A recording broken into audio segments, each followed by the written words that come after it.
first booktube video. This is my first book video. I don't know how to do these. I love Alex Nielsen. I have what I want, Poppy. Ugh, these people are so in love. Inject that shit into my veins. I mentioned I love this book. Oh, anyways, guys, I just finished rereading this book, and I'm geeking so hard right now. I'm buzzing. And I wanted to talk about it before we see the movie. I love a man that is so Simon coded from Alvin and the Chipmunks. I am such a Simon girl, and Alex Nielsen ticks all the boxes. I think I just live for that sarcastic, dry, witty humor.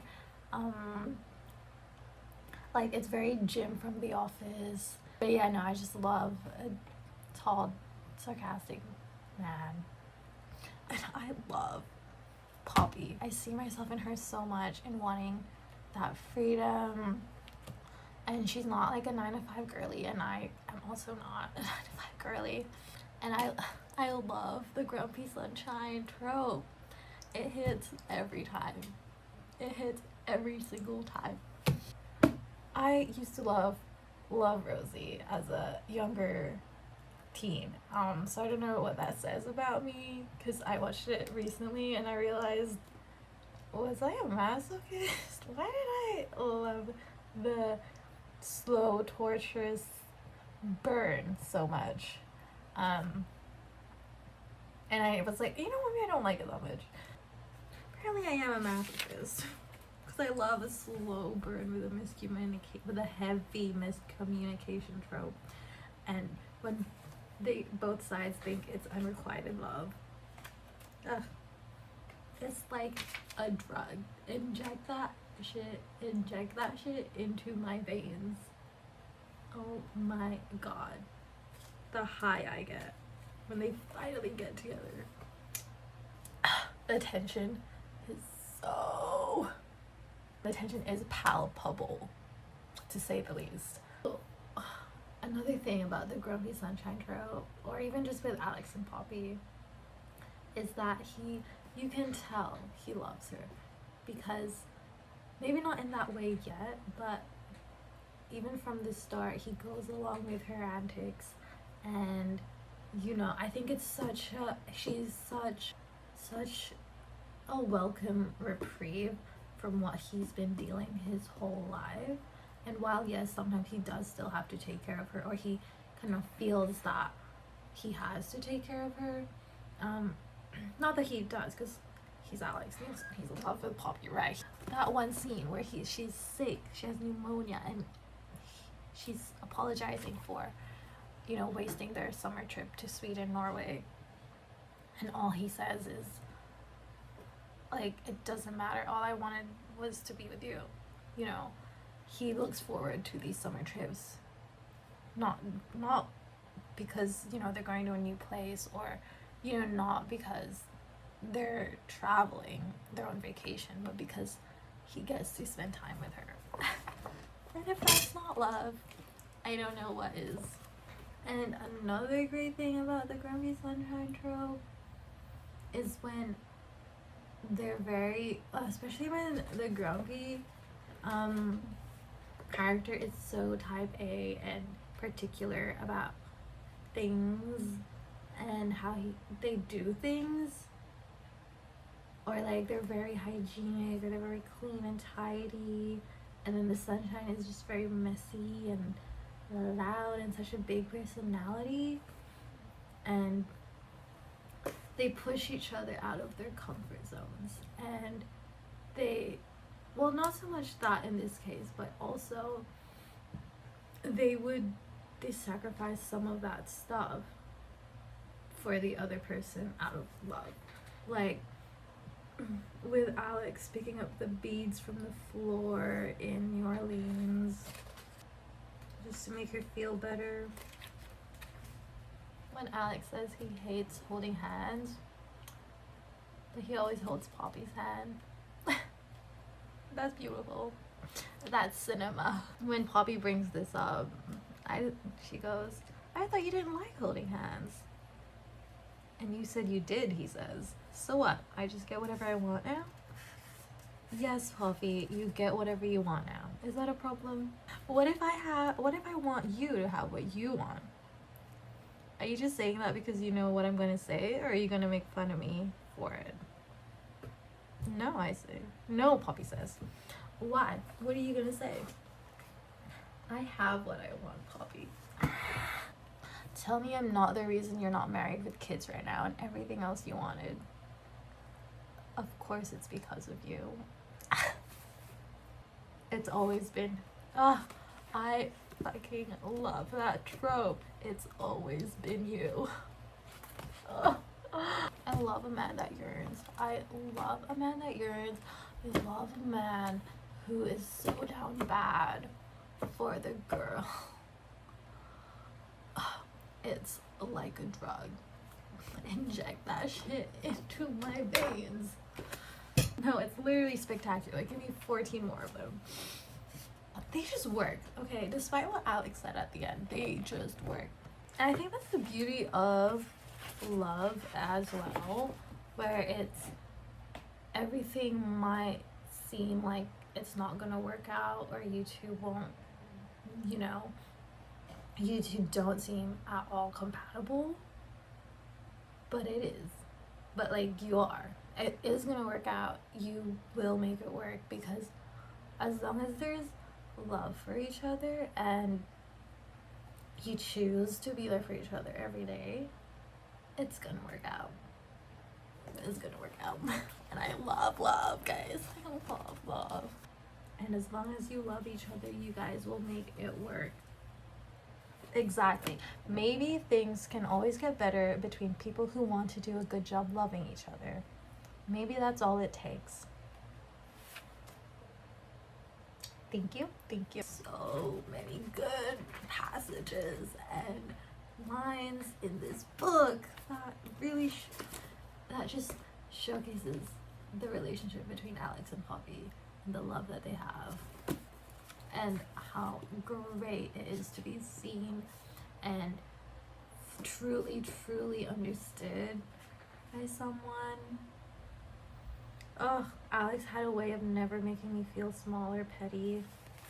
Poppy feels so safe and seen and understood by Alex that it's just so nice. And I think we all yearn for something like that. And I think we all need something like that. They truly are what each other needed. There's so much understanding and love between Alex and Poppy that it's just the tension of them not being together and holding that kind of love between each other. It's just wow. It's just wow. One of my favorite lines in the entire book. He was towering over me. I guess he always was. I just didn't always notice because he so often brought himself down to my level or pulled me up to his. Such a beautiful way of showcasing the type of person Alex is and how he treats Poppy with such respect and reverence, and just I can't even put into words. He loves her. Okay. When Poppy says that how so much of love is about who you are with someone, I think that's such a great point. Because with the right person, they'll help you be the best version of yourself. And you hear that so many times with so many people. But it just rings so true that the right person will bring out the best and will support the best qualities of you. And they won't try to change you for worse, or they won't try to control you. They'll let you be who you are, and even like encourage you to do better, like encourage you to be even better. And I like how she finally reaches the point after the trip to Palm Springs that she just is running through things and not away. She's facing things head on, not running from them, and really just digging deep and sitting in the discomfort and just evaluating what she really wants in life. I've put so much time and distance between myself and the lonely girl, and what does it matter? Here's a piece of my past right in front of me, miles away from home. You can't outrun yourself. Not your history, not your fears, not the parts of yourself you're worried are wrong. Everywhere you go, you take yourself with you. No matter how far you travel, if your mind and your body and your soul are not at peace, it will catch up to you. I feel like I need to talk about this because it's such a good concept. The concept of taking yourself with you wherever you go. It's a very good point. That you could move to the farthest end of the earth from where you are. But if you're not happy, if you aren't happy with yourself or with the way you were living, sure, a new environment, a new job, a new friend group might change that. If you don't do the inside work, it's definitely gonna catch up to you. It will show in the end, and you'll still be miserable. Quite frankly, that's just what it is. And Poppy realized that, and I'm glad she did. But it's like a lot of life advice. It's so much easier said than done, and when you're going through the trenches, it feels like the only answer is to just leave it all behind, but unfortunately it's not, and you do have to face things head on, that issues you've been having, or just what's been troubling you. You can repress them and run from them as much as you'd like, but they will catch up to you, unfortunately. When they finally get together, spoilers obviously, in the epilogue, I didn't know regular life could feel like this, like a vacation you don't have to go home from. That is so beautiful. That's so good. And I love her new article, her new column, People You Meet in New York. That reinforces how much the title, People We Meet on Vacation, fits, because that was the whole premise of her character, and her big realization that it's not the trips, it's not the fancy places that she stayed in, or not so fancy places, or it's not the venues or locations that she's visited, it's the people she met on vacation. And I think that's beautiful. So good. I cannot go on about this book enough. It's just such a good book. I could probably, if I did better research and planning, I could have talked about it more in depth. But like a wise man once said, if I loved it any less, I could have talked about it more. Emily Henry, come get your tens. Come get your tens. Emily Henry, once again, thank you. Thank you for bringing so much joy and happiness and love and rom-com in my life. As a wise woman once said, I hear a lot of feedback from people who aren't really romance readers, who think of it as sheer escapism, and that has not been my experience as a writer or a reader or a watcher.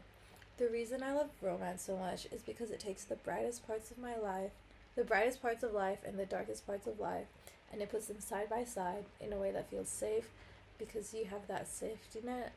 Because you have that safety net of a happy ending. Put some respect on rom-coms. People hate joy, people hate whimsy, people hate fun, people hate funny, people hate romance. but not anymore. That changes today. Bring back rom-coms. Mark Ruffalo meme. Bring back rom-coms. If you watched all of this, thank you. If you didn't, thank you. Bye.